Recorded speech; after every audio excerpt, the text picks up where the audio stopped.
Most people buying firewood this winter are going to pay triple what they should, and the people who figured out the alternative aren't telling anyone. There are 5 specific hardwoods that burn longer, hotter, and cleaner, and right now someone near you is giving them away. So what are these 5 hardwoods actually worth taking? Let's start with the one that's earned its reputation longer than any other. Oak. Good old oak. This is the king for a reason. It burns slow, steady, and hot in a way that makes other firewood look like it's just pretending. When it's fully seasoned, it doesn't just warm the room, it settles in and holds that heat like it owns the place. You load the stove, sit back, and suddenly winter doesn't feel so tough anymore. But here's the part most people mess up. Oak takes time. Real time. If you cut it this summer and think you'll burn it this winter, you're setting yourself up for frustration. That wood will hiss, smoke, and act like it's offended you even tried. It's like trying to cook a steak straight out of the freezer. Technically possible, but you're not going to enjoy the result. You need at least 2 years, sometimes closer to 3 depending on how you store it. That's why people who know what they're doing are always a few steps ahead. They're not thinking about this winter, they're thinking about the next one. And if you're trying to stay ahead like that, hit subscribe because this is the kind of stuff most people learn the hard way. Now let's talk about weight, because oak does not play around. Fresh cut oak is brutally heavy. You pick up 1 round and suddenly start questioning your life choices. After a few more, you're looking for excuses to take a break. Funny how that works. But once it dries, everything changes. It becomes one of the most reliable, powerful heat sources you can stack in your yard. Long burns, strong coals, less work in the long run. And getting it for free, that's the part most people miss. Tree crews don't love dealing with oak. It's heavy, slow to move, and expensive to dump. If you show up ready to take it, you're not asking for a favor, you're solving a problem. I once grabbed a full truckload just by talking to a crew down the road. 10 minutes of conversation saved me weeks of firewood hunting. Not a bad trade, but oak isn't the only smart move. There's another wood that doesn't get the same respect, yet it can save you when time is tight. Ash. If oak is the king, ash is the quiet professional who shows up early, does the work, and never asks for attention. It just performs.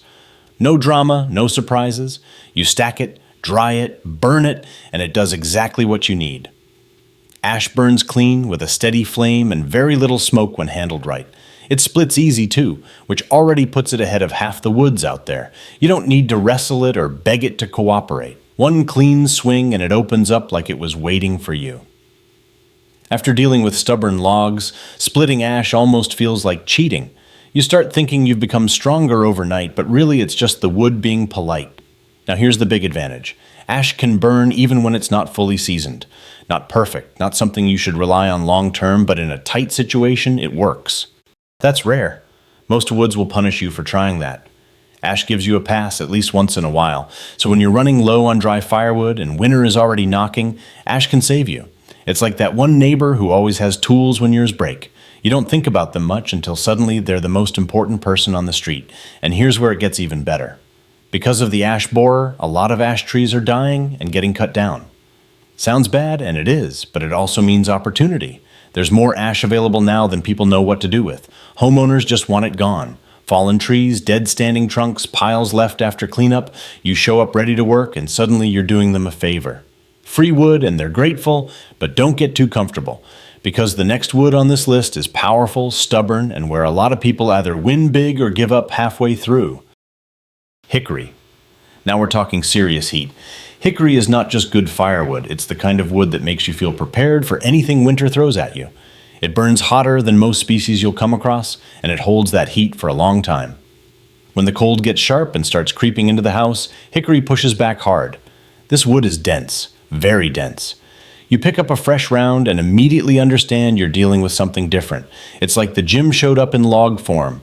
Good for strength, not always fun in the moment. But here's the downside. Hickory does not split easily. Some logs crack clean, sure, but others fight you the whole way. You line up a perfect swing, hit it dead center, and nothing happens. It just sits there like it's judging you.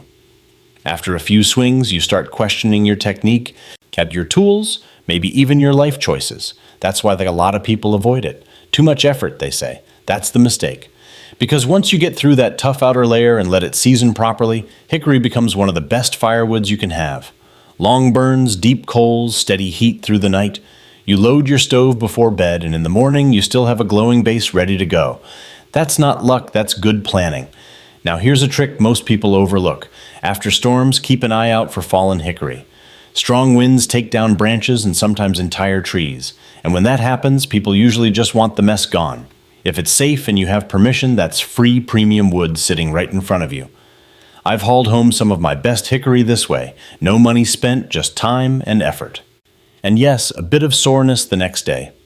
Turns out hickory builds heat twice, once in the stove and once in your muscles. Still, even hickory doesn't cover every situation. There's another hardwood that works differently, and most people underestimate it at first glance. Maple. Not all maple is equal, so let's get that straight first. You want hard maple. That's the one worth your time. The soft stuff will burn, sure, but it won't give you the same heat or burn time. It's the difference between a solid meal and a quick snack. One keeps you going, the other leaves you looking for more. Hard maple burns hot, steady, and clean. It doesn't pop and spark all over the place, and it doesn't smoke like it's trying to send signals. It just does its job. Quiet, reliable, consistent. Like that old pickup truck that starts every morning no matter how cold it gets. No complaints, no drama. Soft maple, on the other hand, feels like it's always in a hurry to be gone. You load it up, and before you know it, you're back at the woodpile again. It works, but it keeps you busy, and not in a good way. Here's where maple really earns its place. It seasons faster than oak and hickory. That's huge. You cut it this year, stack it right, and by next season it's ready to go. That faster turnaround can save you if your supply is running low or if you're just getting started building a proper stack. And getting maple for free? It's almost too easy. People cut these trees all the time. Yard space, safety concerns, storm damage. Then they put it out by the road or list it online, hoping someone takes it. Most folks don't bother. You should. I've picked up maple logs sitting by the curb like they were abandoned, no one touching them. Meanwhile, I'm loading up like I just found free fuel for next winter. It almost feels unfair. Splitting maple sits right in the middle. Not too soft, not too stubborn. Enough resistance to keep you honest, but not enough to ruin your afternoon. It's the kind of work that reminds you you're still in charge. But here's the part most people miss. The next wood doesn't look impressive at first.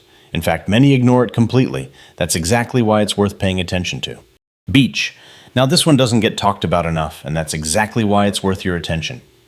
Beech is one of those woods that quietly over-delivers. No hype, no big reputation, just solid performance if you treat it right. Beech burns hot. Very hot. Not quite hickory level, but close enough that you'll feel the difference in the room. And more important, it builds a strong, steady coal bed. That's what keeps your fire alive through the night without constant feeding. You go to bed, wake up, and there's still heat waiting for you. That's a good feeling in the middle of winter. So why do people skip it? Simple. It can be a pain to split, especially when the grain gets stringy. You hit it clean, expect a nice crack, and instead it just stretches and holds together like it's refusing to let go. Feels less like splitting wood and more like trying to pull apart old rope. After a few stubborn pieces, a lot of people give up and move on. That's their loss. Because if you stick with it, beech rewards you. Once it's split and stacked, it seasons well and burns reliably. No surprises, no weird behavior in the stove. And here's something practical. Beech often shows up in big quantities. Storms, disease, old trees coming down. When it usually goes all at once. That means opportunity. Since it's not the most popular choice, you're not competing with 5 other people trying to grab it. Less competition means more wood for you. I once filled half a shed with beech that nobody else wanted. Took some effort, sure. My arms reminded me the next day, but when winter came, that pile turned into steady heat night after night. And here's the small detail people overlook. Beech holds coals longer than you'd expect. That slow release of heat makes a real difference when temperatures drop. Now, remember earlier when I said people throw away great firewood without realizing it? This is exactly where that starts to matter. Let's talk about how to actually get this wood for free, because knowing the types means nothing if you can't get your hands on them. A perfect stack in your head won't heat your house. First, tree services. These guys are your best opportunity if you approach them the right way. They cut, haul, and dump wood every single day, and dumping is not cheap. It costs time, fuel, and fees. So when you offer to take logs off their hands, you're not asking for a favor, you're removing a problem from their day. But here's where most people mess it up. They say they're interested, then disappear. Don't be that person. Be ready. Have space cleared, have tools on hand, show up when you say you will. Reliability matters more than enthusiasm. These crews remember the people who waste their time. Second, watch local listings. Every week, people are giving away wood. Storm damage, yard cleanups, old trees coming down, they post it online or leave it by the curb, hoping someone takes it before it becomes their next headache. And here's the part that always makes me laugh. They'll say, probably not good firewood or might be junk. Meanwhile, you're staring at solid hardwood that just needs a little work. It's like someone giving away a full tank of gas because the car is dusty. I've seen enough free wood to heat a house for weeks just sitting there untouched. Most people drive past it without even slowing down. Third, talk to people. Real conversations still beat scrolling through listings. Neighbors, farmers, landowners. A quick chat can open doors you didn't even know existed. Not everything valuable gets posted online. Now here's the part people ignore. And free wood is not always ready wood. Some of it needs cutting. Some needs splitting. Most of it needs time to dry properly. Skip that step and you'll blame the wood when the fire struggles. But it's not the wood, it's the process. And there's one final piece that separates those who always have firewood from those who are always chasing it. Stockpiling. Not just stacking wood. Thinking ahead. That's the difference most people never quite get. They treat firewood like groceries. Use it up, then go get more. That works until winter shows up early or stays longer than expected. You don't prepare for this winter, you prepare for next winter. And the one after that. That mindset alone puts you ahead of most people. When you find free oak today, you're not thinking about burning it next month. You're building a reserve. Something that sits, dries, and improves over time. Like money in a bank, except this one keeps you warm instead of stressed. Sounds simple, right?